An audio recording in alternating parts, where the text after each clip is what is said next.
तुम सब मेरी बात अच्छी तरह सुन लो।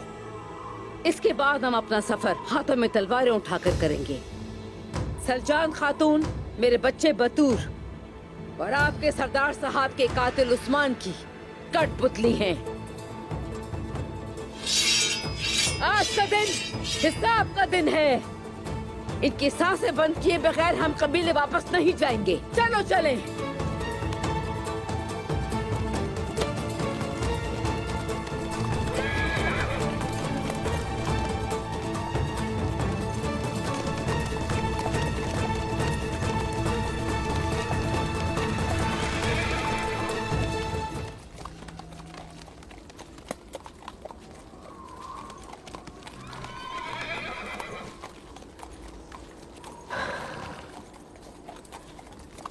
चलती रहो, हमारे पास खौफ के लिए कोई जगह नहीं है।